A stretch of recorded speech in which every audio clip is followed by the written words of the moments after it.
Les Audacieuses, c'est le premier podcast société de Podcasters Media. Il recueille les confidences de femmes de tous âges, de toute culture, de tout milieu, qui un jour ont osé.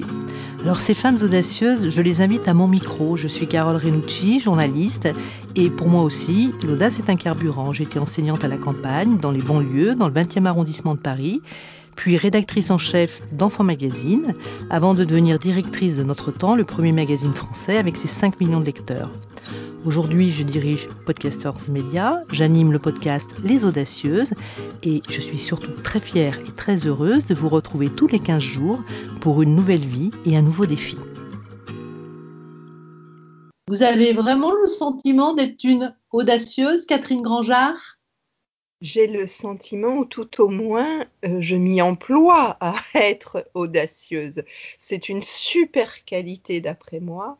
Et le titre de votre podcast m'a attirée lorsque, effectivement, une de mes amies que vous aviez interviewée m'en a parlé. On peut la nommer parce que c'était la première, c'est celle qui a essuyé les plâtres. Donc oui. Marina Tomei, cette femme qui est merveilleuse évidemment, qui se bat, qui a un combat, d'ailleurs on va peut-être en parler assez rapidement, sur la question de l'âge et notamment de l'employabilité des comédiennes passées la cinquantaine. Donc racontez-moi à vous, Catherine, ce que vous faites et en quoi vous vous sentez audacieuse. Alors déjà, si je suis en lien avec Marina Tomei, ce n'est pas parce que je suis comédienne, mais c'est parce que je travaille sur la question de l'invisibilité sexuelle des femmes de plus de 50 ans décrétée par un chroniqueur d'une façon assez scandaleuse en janvier 2019. J'ai depuis écrit un livre, Il n'y a pas d'âge pour jouir, sorti chez Larousse en octobre 2020. Je suis psychanalyste, je suis psychosociologue et la question soulevée par la sexualité est évidemment au cœur de mon travail, dans mon cabinet, sur mon divan en permanence. Catherine, est-ce que c'était déjà une audace de manifester pour les femmes de plus de 50 ans et encore davantage quand il s'agit de leur sexualité ? Oui et non. L'audace réelle, c'est de nommer un livre « Il n'y a pas d'âge pour jouir ». Ça, franchement, Larousse m'a proposé ce titre. J'ai dit mais non, c'est pas possible. On va les appeler les invisibles. Or, il y a déjà des livres, il y a déjà des films, il y a des documentaires. Donc, ça n'allait pas, ça allait se mélanger et introduire des ambiguïtés. Donc, ce n'était pas possible. Je pense que l'audace, c'est d'aller dans des zones d'inconfort, de se risquer à quelque chose. Et là, oui, vous voyez, pour le coup, Carole, je trouve que le titre de cet ouvrage, qui n'est pas un livre de sexologie, je suis psychanalyste, c'est-à-dire que je m'occupe de beaucoup de choses, dont la sexualité, mais du sujet dans sa globalité, bien sûr. Et il n'y a pas d'âge pour jouir, c'est quelque chose qui est marketing, me semble-t-il, et ça me dérangeait au début. Et là où j'ai accepté, c'est qu'il est important de provoquer un peu et de favoriser la main qui va se diriger vers un livre que les lecteurs et surtout les lectrices d'ailleurs peuvent ne pas connaître et vont ainsi voir pourquoi il y aurait ainsi une association d'idées entre l'âge des femmes et la retraite sexuelle. Et ça me paraît très très répandu dans la population et c'est vraiment un problème, ce préjugé. Alors, est-ce que le problème de la jouissance, c'est celui de l'homme vis-à-vis de la femme, tel qu'il était sans doute posé par le monsieur que vous avez évoqué, ou est-ce que c'est un problème du regard des femmes sur les femmes ? Le regard des femmes sur les femmes et le regard des hommes sur les femmes s'articulent. En fait, s'il n'y avait pas de préjugés dans notre société, la question ne se poserait pas. On ne se pose pas la question du désir des hommes après 50 ans, voyez-vous. Et donc, il y a depuis la nuit des temps quelque chose de la sexualité féminine qui est resté vraiment tabou, caché et associé à la reproduction. Donc, lorsque les femmes, après la ménopause, n'ont plus la capacité d'enfanter, seraient-elles donc obsolètes en termes de sexualité? Il y a toute une question du regard des hommes sur la jeunesse, le corps désirable des femmes, qui est à la fois fabriqué par des médias et en même temps extrêmement introjecté. Introjecté, ça veut dire, vous voyez, comme une injection, on voit bien, boum, la piqûre, et à l'intérieur de nous, nous avons des stéréotypes, etc., qui d'ailleurs créent beaucoup de complexes si les corps ne correspondent pas à ce qui est décidé comme désirable dans une société, un temps T, et ça bouge, ça n'est pas la même chose au fur et à mesure des époques, ni de la géographie, bien évidemment. Alors, vous ne croyez pas, Catherine, qu'on a un peu régressé sur cette question-là? Je m'explique, il y a 10-15 ans, des personnes qui s'opposaient aux jeunes femmes qui étaient exhibées à la une de certains magazines féminins, hein, comme le Elle, le Marie-Claire, qui avaient 16-18 ans. On y affichait la jeunesse, la maigreur. C'est un peu passé, il y a eu, je dirais, quelques mouvements, mais aujourd'hui, j'ai bien le sentiment qu'on y est revenu. Donc, est-ce que ce mouvement-là, vous l'avez noté? Oui, bien sûr, il y a des va-et-vient permanents et il y a quelque chose qui ulcère un certain nombre de femmes en permanence, elles se mobilisent et puis ensuite les médias en tiennent un peu compte, le body positive par exemple, mais ça revient. Ça revient, il y a eu une loi pour que les mannequins ne soient ni trop jeunes ni trop maigres, mais néanmoins l'IMC de 18 n'est pas tout à fait respecté parce que les mannequins se pèsent et puis ensuite elles vont se faire vomir parce que les couturiers continuent à souhaiter que ce soit des porte-manteaux et non pas des femmes que l'on regarde la taille moyenne des vêtements par exemple est de taille 42 en France, eh bien les couturiers, eux, proposent des vêtements en taille 34-36. Donc vous voyez, c'est déconnecté. Et moralité, les vêtements tombent moins bien puisqu'ils ont été coupés pour certaines morphologies. Et dès que vous avez une morphologie de femme, eh bien ça pose un problème. Vous allez dans un magasin, à partir d'une certaine taille, vous ne trouvez plus rien, c'est compliqué. Tout ça réside dans nos représentations collectives sur ce qui est être belle. Pour les femmes, à partir de 30 ans, on vous vend de la crème anti-âge, comme signifiant, c'est énorme. Dès que vous prenez de l'âge, il faut lutter contre. Donc c'est très compliqué d'être bien dans sa peau et de voir les années passer avec délice. C'est clairement compliqué de vieillir et oui. Essentiellement pour les femmes. Les hommes aussi, parce qu'ils perdent de leur puissance sexuelle. Mais néanmoins, ça semble plus commun dans les films, par exemple, et ça, Marina Tomei, avec le tunnel des comédiennes de plus de 50 ans, le montre fort bien. Les comédiens peuvent avoir 50 ans et être encore au bras de jeunes femmes qui ont la moitié de leur âge. Les femmes, c'est quand même rarissime. Et tout ceci fabrique une visibilité, fabrique une représentation. Et moi, j'ai envie de montrer ce qui se passe dans la psychologie des individus, femmes et hommes, et de réfléchir, de faire prendre conscience que tout ceci n'est pas naturel, que les femmes, si elles ont des désirs sexuels à tout âge, est-ce que ce serait indécent ou selon toute leur morphologie? Est-ce qu'elles n'auraient pas le droit à avoir une vie sur tous les plans? Parce qu'après tout, la santé sexuelle, ça fait partie de la santé tout court, hein. Freud a bien montré que la névrose est quelque chose qui a des racines dans une sexualité insatisfaite. Donc, c'est pas banal, vous voyez, c'est pas rien du tout. On a vraiment besoin de réfléchir à tout ça, d'en parler sérieusement, autrement qu'en souriant avec des grivoiseries comme il est coutume de faire. Alors, j'ai 3 questions qui sont venues tout en restant très attentive à vos propos. Alors, la première question, est-ce que votre livre a marché? En clair, est-ce que votre message a été reçu? Extrêmement reçu. J'ai été extrêmement invitée dans les médias. J'ai eu une presse mais énorme.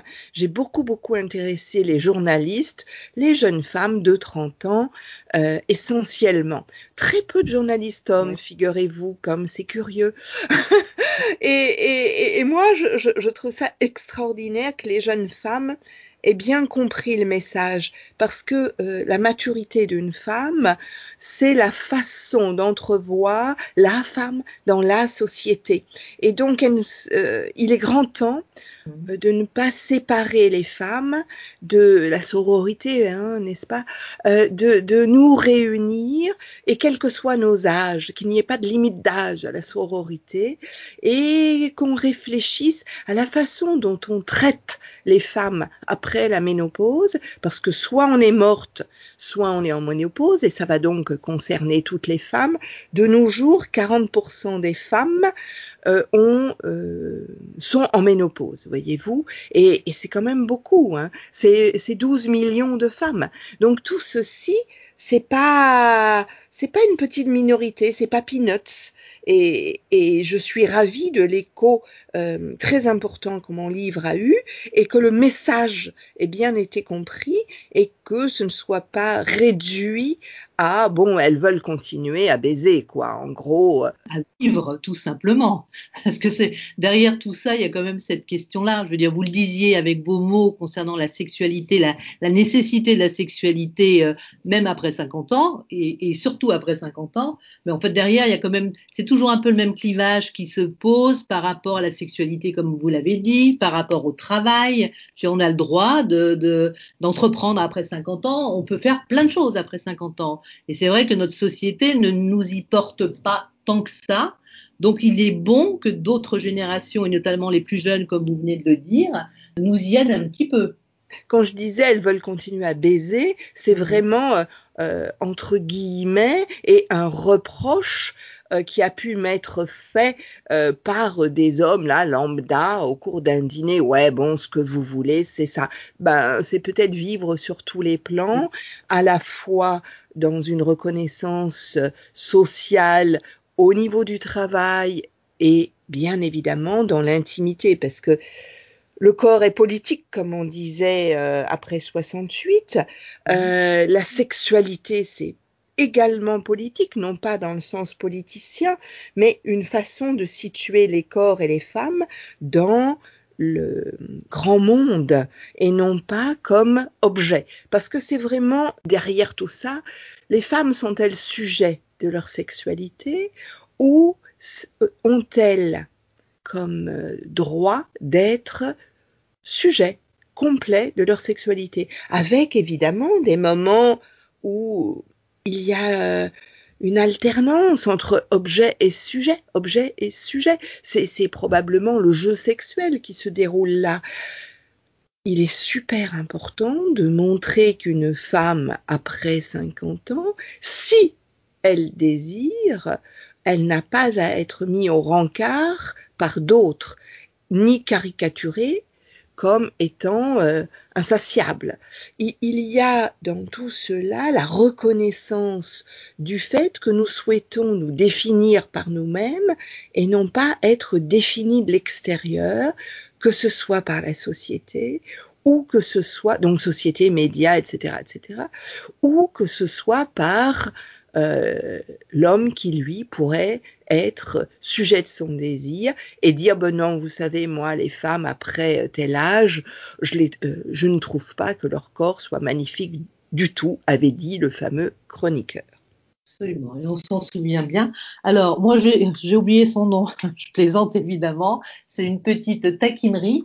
J'ai une double question, vous avez commencé à y répondre, mais j'y vais quand même. Comment fait-on aujourd'hui, quand on est une femme, pour aimer davantage son corps? Parce qu'il y a un vrai sujet autour de cette question. Beaucoup de femmes n'aiment pas, et quasiment depuis l'enfance ou l'adolescence, leur corps. Donc ça, c'est un sujet.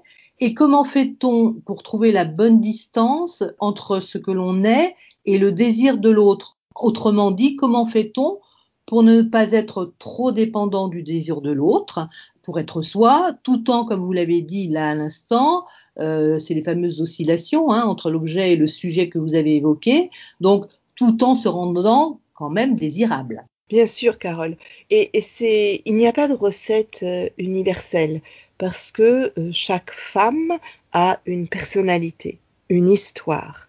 Et donc, en fonction de ce qui nous a constitués, depuis notre plus jeune âge et jusque probablement au dernier souffle, nous aurons une façon de nous situer dans notre vie. Et ça évolue. C'est pour ça que le mot audacieuse m'intéressait vraiment énormément, parce que audace, ça veut dire oser, ça veut dire se risquer, ça veut dire prendre des risques, ça veut dire avoir un peu peur d'aller dans des terrains inconnus, dans des zones d'inconfort, et se confronter à des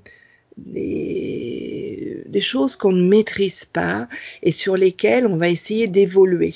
Et je crois que c'est tout ça la réponse à votre question. C'est que chacun aussi, bien sûr, on ne va pas opposer les uns et les autres, chacune et chacun dans nos vies, selon les étapes de nos vies, eh bien, nous avons recours à certains aspects de notre personne. Et parfois, on est plus en forme, parfois c'est plus compliqué, le contexte est plus difficile. Et donc, ce n'est pas exactement pareil pour chaque personne en permanence. Et évidemment, entre les uns et les autres, ce n'est pas exactement pareil non plus. Voilà. Donc ça, c'est pas pour éluder la question. C'est juste un rappel que nous ne pouvons pas nous comparer. Tout ce que nous pouvons faire, c'est se dire que si on a le désir de quelque chose, eh bien ça vaut le coup d'y aller. Ça vaut le coup et c'est même ça peut-être vivre. Et peut-être que l'on soit petit, enfant, ado ou vieille, nous avons, tant qu'on est en vie, quelque chose de passionnant qui est toujours d'aller vers une autre partie de nous qui n'est pas dans le quotidien, qui permet de voir si ça on sait le faire et c'est même hyper excitant. Parce que ça fait plaisir, parce qu'on est vachement fier de soi, parce que tout ça. Et donc moi, je m'encourage moi-même et j'encourage tout le monde à aller dans ces zones d'inconfort plutôt que de ronronner parce que finalement on s'ennuie énormément. Et d'osciller entre objet et sujet, c'est ce qui fait que la vie est vivable. Parce que si on est toujours sujet, soi-même on n'en peut plus, et puis les autres ne vont pas nous supporter non plus. Mais ceux qui sont toujours objets, c'est pareil. Ils n'existent pas suffisamment en tant qu'eux-mêmes, ils s'oublient beaucoup trop, ils sont à disposition, etc., etc. Et très souvent, beaucoup de gens les surexploitent et ils ne sont pas très heureux. Donc voilà, vous voyez, c'est non seulement dans la sexualité, mais globalement, en permanence, que ce soit dans le travail ou dans la famille ou dans le quartier, etc., etc., on a besoin d'un certain équilibre, d'une harmonie entre ces deux extrêmes. Et selon nos personnalités, évidemment, on penche plutôt de tel ou tel autre côté. Alors, Catherine, j'ai une question par rapport à l'apprentissage. Apprendre, on apprend toute sa vie, Mais pendant très longtemps, on estimait que les jeunes ne savaient rien et les vieux savaient beaucoup. Est-ce que vous avez le sentiment qu'aujourd'hui, vous qui écoutez beaucoup de personnes, que les plus âgés, donc allez, on va dire ceux qui ont passé la cinquantaine, comme ceux qui ont 20-30 ans aujourd'hui, ont le sentiment que chacun sait des choses et qu'on a tout à gagner à échanger les uns avec les autres. Est-ce que ça, c'est un sentiment ou une espèce de pensée un peu commune selon vous?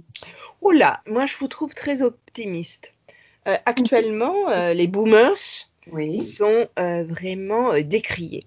Et je viens de faire un énorme travail sur les boomers et les millennials parce que justement, il s'agit de réunir les différentes générations et non plus de les opposer. Je crois que dans notre époque actuelle, on ne cesse d'opposer des groupes les uns aux autres. On sectionne en fonction de quelques caractères et du coup, il y a des regroupements identitaires catastrophiques comme si quelques-uns de nos éléments nous caractérisant allaient réussir à nous définir entièrement. On est dans une opposition du nous, eux, de pire en pire. Donc les boomers, euh, parfois, tiennent des discours sur les jeunes avec une génération qui aurait tout, qui voudrait que tout leur tombe tout cuit dans le bec, qui sont flemmards, etc., etc., etc. Et les millennials, les boomers qui nous cassent les pieds, qui savent tout, donc une sorte de conflit de génération. Je ne sais pas si vous avez vu les titres de certains articles récemment, ça m'avait fait froid dans le dos. C'était uniquement conflit entre les générations, guerre entre les générations, comme si une seule date de naissance suffisait à nous rendre identiques, comme si on ne s'était pas heurtés les uns aux autres, nous les boomers, et comme si on ne voyait pas chez les jeunes du harcèlement. Il y a même eu des morts récemment dans des collèges, dans des rixes en banlieue parce que ils s'affrontaient entre jeunes. Donc vous voyez, on a besoin de dire que les jeunes, pendant la crise Covid, ont témoigné d'une solidarité exceptionnelle avec les générations plus âgées. Et puis en général, que ce soit dans les familles ou ailleurs, il y a une solidarité, par exemple financière, avec les plus jeunes. Donc, je dis bien en général, hein, naturellement. Donc, nous avons besoin de dire que certes, il y a des différences, certes, entre générations, on a un background commun, on a des références communes et c'est vachement sympa de les partager, mais en même temps, ça n'empêche pas, voyez-vous, le en même temps qui est très à la mode, en même temps, ça n'empêche pas d'être passionné par ce que d'autres différents nous apportent. Et moi, j'insiste sur l'altérité, parce que à être dans le nous, et en opposition avec le E, à ne pas savoir faire des points d'intersection, des espaces d'intersection plus exactement, on s'appauvrit. Et nous les boomers, nous avons eu de la chance parce que finalement on a vécu sans guerre, finalement on a été dans une période économique faste, il y a eu énormément d'acquis de liberté sexuelle, les femmes, nous avons été féministes, nous avons obtenu un certain nombre de choses. C'est pas encore formidable, mais c'est déjà beaucoup mieux. Eh bien, tant mieux pour nous, et nous le transmettons aux autres, aux plus jeunes, sans pour autant les écraser. Vous voyez, moi, je pense maintenant que le plus important pour moi, c'est la transmission. Et je le pense depuis très très très longtemps, ça veut dire 15 ans, quoi. Et vous m'aviez dit hors antenne, où est-ce que je me suis sentie la plus audacieuse? Eh bien, c'est d'avoir osé écrire. Moi qui suis psychanalyste, mon job, c'est l'écoute. Je sais j'ai appris et l'expérience est là pour m'y aider chaque jour à entendre un peu mieux. Et transmettre, c'est formidable avec les gens qui ont la chance d'être sur mon divan. Mais c'est peut-être pas suffisant parce que effectivement, je suis dans un espace où j'ai une expérience très importante de l'âme humaine. Et puis, je vous l'ai dit, j'ai une formation de psychosociologue. Donc, je marche des deux pieds. L'évolution de la société, la façon dont les représentations sociales se construisent, tout ceci m'a toujours énormément intéressée et je suis très sensible aux époques, à ce qui domine dans une époque et ce qui bouge, aux résistances, qu'elles soient psychiques, individuelles ou collectives. Donc, tout ça, j'avais envie de le transmettre. Et j'ai eu la très grande chance d'avoir un psychanalyste plus âgé qui m'a beaucoup formée, qui m'a encouragée à écrire, parce que moi, je suis une spécialiste de l'obésité. Ça fait 20 ans que je travaille sur l'obésité, au niveau psychique évidemment. Je fais partie d'équipes de chirurgie de l'obésité, de réseaux d'obésité infantile. Je suis même experte HAS, Haute Autorité de Santé, sur les recommandations qui servent aux médecins et aux personnels paramédicaux. Donc, si vous voulez, j'ai beaucoup réfléchi. J'ai écrit de très nombreux articles, des livres.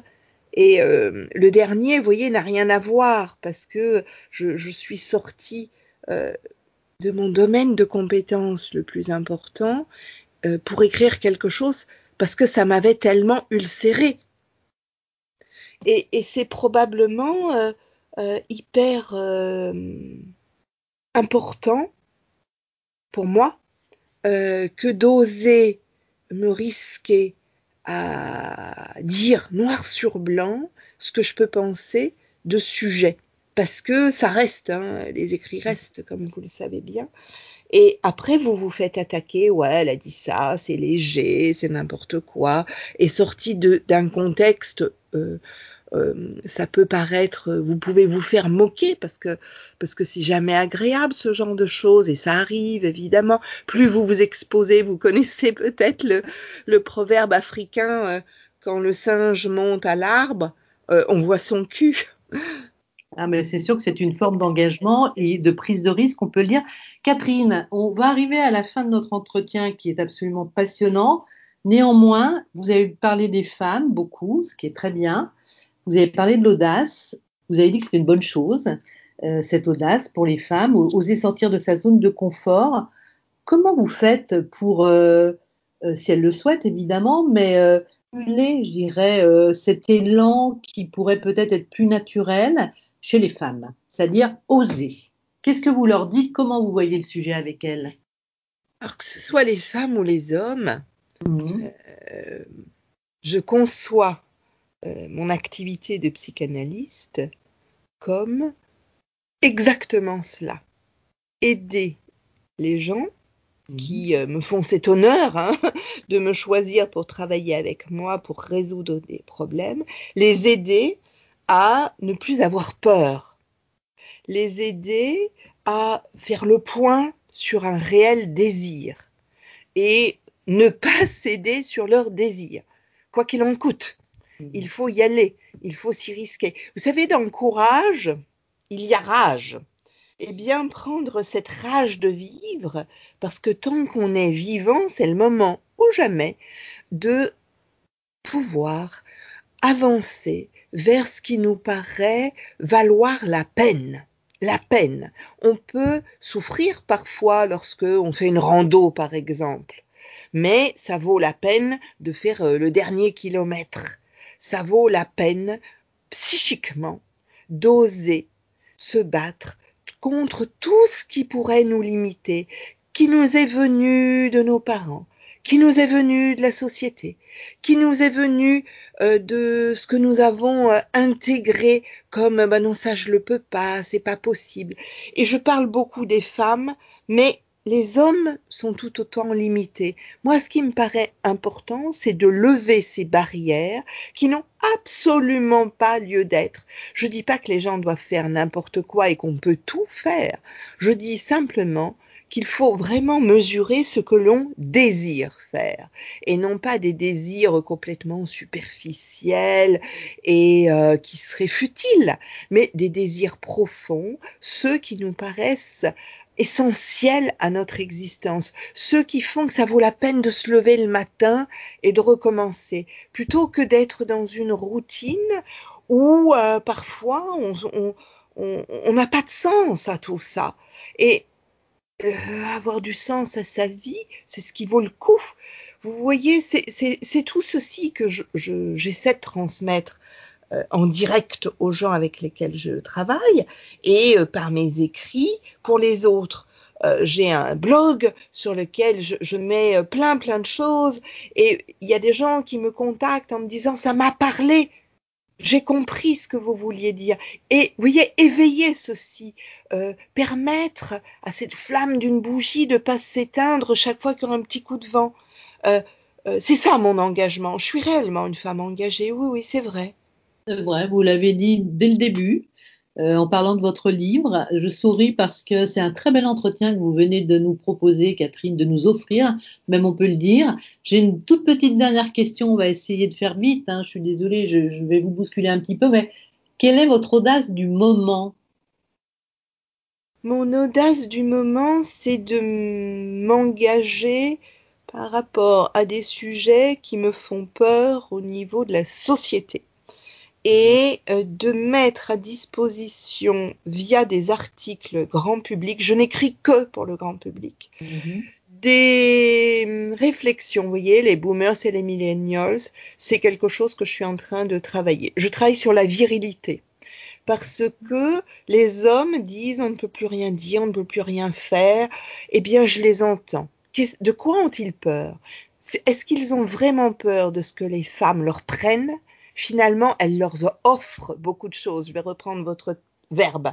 Elles leur offrent beaucoup de choses et c'est le mythe de la virilité qui est responsable du fait qu'ils n'ont pas accès à leurs émotions, par exemple. C'est le mythe de la virilité qui leur fait craindre l'impuissance en permanence. Et tout ceci, j'ai envie de le transmettre parce que ça va carrément changer le monde, Carole. Le fait que Catherine. Et vous avez, comme vous avez raison, il faut mettre la barre toujours très très haut. Enfin, ça, c'est mon point de vue. Et qu'on éduque les petites filles et les petits garçons autrement, parce que ça commence là. Voilà, vous voyez, c'est tout ça, mes engagements du moment.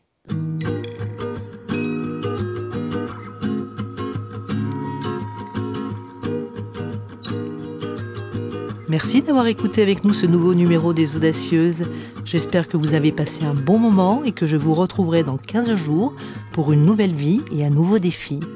N'hésitez pas à vous abonner et même à nous mettre 5 étoiles sur votre plateforme d'écoute préférée. Vous pouvez aussi découvrir ou redécouvrir toutes nos Audacieuses, disponibles sur toutes les plateformes d'écoute de podcast et sur celle de podcastersmedia.com.